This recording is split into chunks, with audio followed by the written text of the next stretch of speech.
that career choice left me fucked. And I was depressed. I was burned out. I had suffered from chronic back pain. I was experiencing suicidal ideation, and it really completely took away everything that I built my identity on. And so it was extremely painful, but I wouldn't want it to happen any other way. So I would say, the greatest lesson was that success without fulfillment is no real success. People are trapped doing what they think society will approve of it rather than what they feel is true for them. So I'm giving them everything, and I'm making sure that it's a very safe container with them. Now I'm trusting other people to do that under my name. Hi, and welcome to another episode of Career Reshaped. I'm Pauline. And I'm Natasha, and today we have Mario Lanzarotti, who is the founder of Aligned Founders, a global movement helping male founders transition from overworked operations into aligned, powerful leaders. He has coached more than 2,000 entrepreneurs and reached 2.7 million and more views on his TEDx. Hi and welcome. This is part 2 of our conversation. If you missed part 1, don't worry, it's linked below. Don't forget to like and follow for more career tips and advice. So you've spoken about identity a little bit, and you've mentioned in your previous talks that the identity that got you here can't take you further. So how does this apply to you, but to other founders as well, so the people that you work with, and also anyone that's looking at advancing in their careers? Think about it when you're starting a business or you're starting a career. When you're starting a career, you're in a junior position. You're sort of like the woman or the man for everything. You're running around the office, taking care of all these smaller tasks. But then as you ascend and you're wanting to go into executive positions at some point, your entire thinking has to shift. And it's a similar process when you're a founder and when you're scaling the business up. Because when you're starting out, you're in this operator mode. You're doing everything. You're wearing all the hats. And you're trading your time for money, right? So you're okay, if I do this task, I might get paid from the client, per hour for what I'm doing here, which is sort of like a self-employed service provider kind of mentality. And when you're scaling up, this leads exactly into the conversation we had about control. It's like now you have to hire people. Now you're no longer the one doing the sales calls or the fulfillment yourself. Now you have someone that does it for you. So if you're approaching the task with the same identity that created the task in the first place, you're not going to be able to let go of it because you're still thinking, hey, I could do this better. Why don't I just jump in and just quickly fix this? Then the problem is gone. But in the time you're doing that, you're wasting the opportunity for you to actually train the person, right? So a leader would come in and say, okay, got it. You made a mistake. Great. That's a fantastic opportunity. Let me train you on that. Let me help you understand why that's a mistake, and how you get it done better. And then let me ask them questions. So I'm doing a little bit of coaching with them to help them come to their own conclusion. And let me give them also this assurance that it's okay to make a mistake. In fact, it's great that you made this mistake because this is how you're going to learn. And an operator or a previous identity will go, oh my God, this is not supposed to happen. Well, let me just jump in and okay, good. I feel better now. This is exactly the problem. Or, what we talked about, conflict. When you're coming from a smaller identity, which is more focused on myself, leaders are more focused on others. A leader, the idea of a leader is as someone who serves other people. I had just a side one. I was once in a menswear container and we were working on the archetype of the king. Every man has an archetypal psychological profile of a king inside of them. And it's either a tyrant or it's a noble king, depending on what you're focusing on. And so for me, I always thought that the king is a king because he's the fucking greatest. He's the king of the jungle. Everyone's got, oh my God, he's the king. He's so awesome. And then the coach course corrected me. He's like, can I offer you a different definition? He's like, yeah, of course. And he said, the king is actually the lowest of all of them. And because he serves everyone so fully, he is elevated to be the highest, not because he makes himself out to be the highest, but because he serves so much that people want him to be the highest. And I was like, oh, wow, that's radically different. So when you think about it from like a operator or employee perspective, it's all, I got to make sure that I'm okay, that I'm meeting my own goals, my own needs, and I'm and having a hard conversation, you got to step outside of your needs, because your need is like, don't do it. That's not safe. They're going to reject you. Everyone's going to hate you. Don't do it. Don't do it. And the leader is like, yeah, I have that going inside of me, and I'm still going to step forward because that's the right thing to do. That's serving the other person. That's serving the team. And it's serving myself too. And so I would say that that's sort of like the idea of like how an identity that got you here is going to prevent you from getting to the next level. Could you give some tips for how someone can start shifting, or how they can realize that they're stuck in an identity that's not going to push them forward and help their careers? What can they do to shift from those outdated identities and move into something that's actually going to benefit them? Yeah. So I would say both of the things that I said today: have hard conversations, focus on giving up control.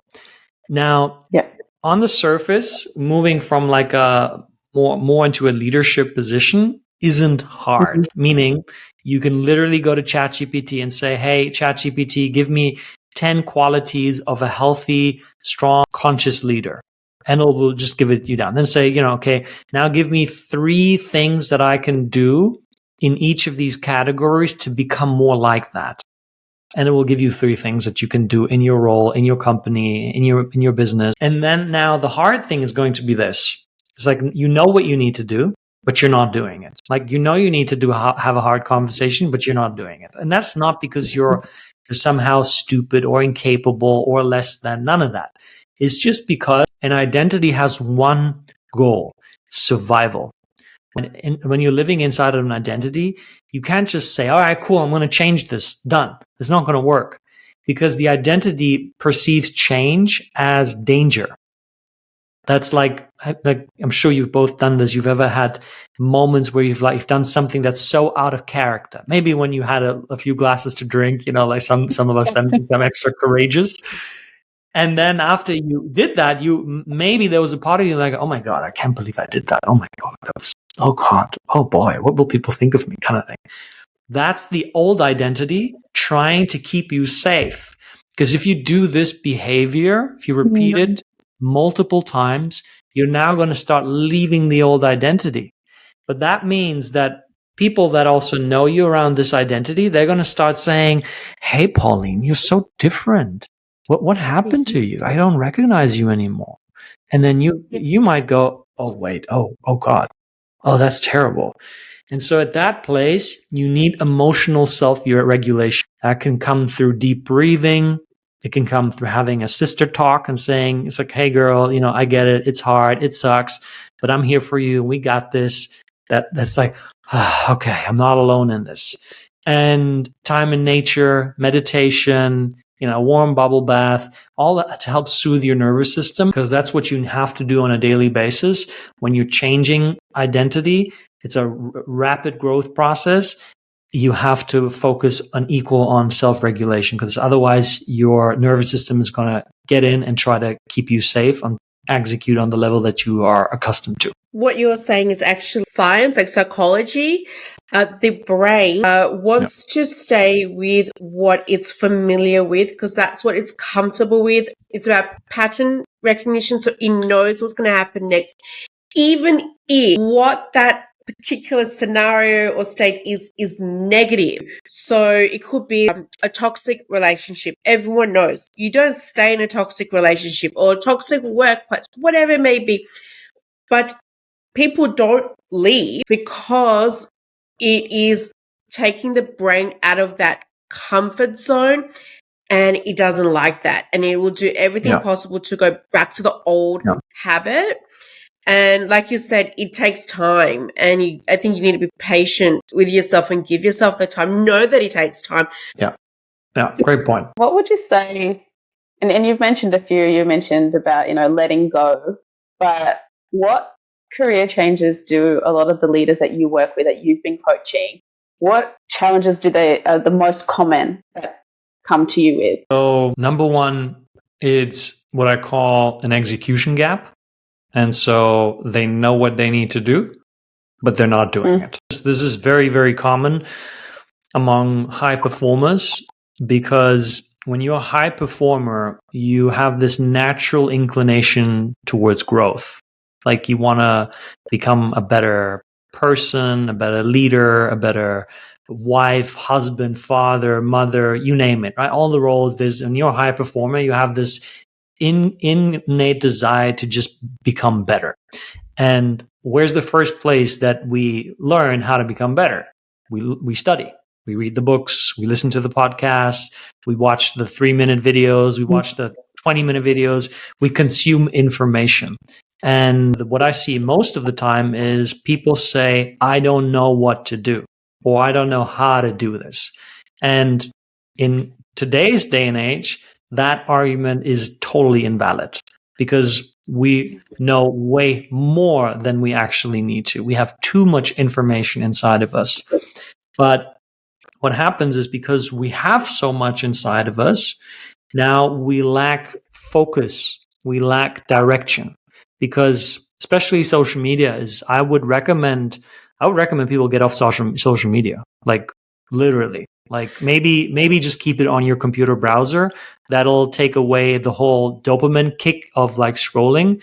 But otherwise, just uninstall the apps from your phone, because it just, think about it, your brain is flooded with so many voices. You have like 100 people within a couple minutes telling you, do this, do that, do this, do that, do this, do that, do this, do that, do this, do that. So now when it comes for you to do what actually moves the needle, you're really fucking confused. And that means that then you lack execution. The next thing that I see is, I just don't have the time. Now I'm going to make a distinction here.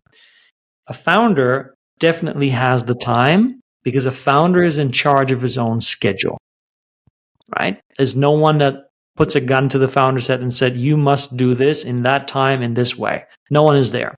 But there's an imaginary person that does that. And so it's helping them break them out of the, I don't know what to do, or I don't have the time. And the last one is the sense of, maybe I'm just too lazy. It's like, no. You're definitely not too lazy. You're far more disciplined than the majority of humanity, because of how diligent you've been working on this for a long time.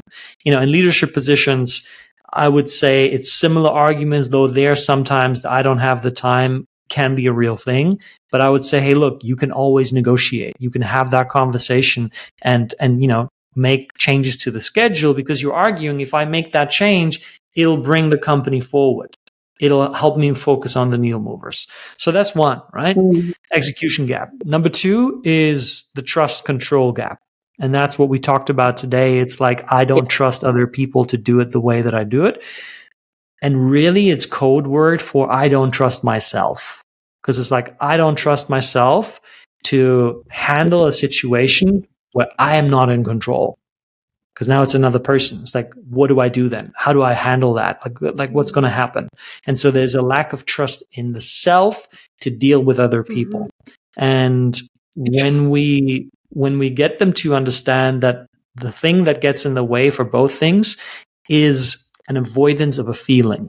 So execution gap is usually, I don't want to feel any of the three things. One is, I don't want to feel like a failure. Two is, I don't want to feel rejected. And three is, I don't want to feel like I don't have any control. All of those three emotions hit you on a very deep level. And so we then mentally, mostly unconsciously, create an elaborate way to help us to avoid these feelings. I don't know what to do. I just need to study more. Let me just take another 3-year bachelor so I can finally learn how to start my own business. Like, really? It's like, you need 3 years to learn about that? Okay. So it's really 3 years of like, okay, I don't have to do it. So I'm safe. And, all the other ones is like rejection. Like, as a business owner, the more successful you are, the success that you have is correlated to your ability to endure and tolerate rejection. If you can endure and tolerate a lot more of it, you're going to be a lot more successful in lead generation, in sales, and negotiations, you name it. And then control, I would say, is the hardest one, because that often is tied to traumatic experiences from the past, where a child felt like they grew up in an environment where they couldn't influence what happened with their parents. They couldn't influence their choices about their future. And so there was this sense of like, I don't know what's going to happen, but like, it's like the body just fully tenses up, and no one wants to willingly feel that. And if you're not willing to feel these things, then these emotions, they run you from the backhand. And so they control your behavior.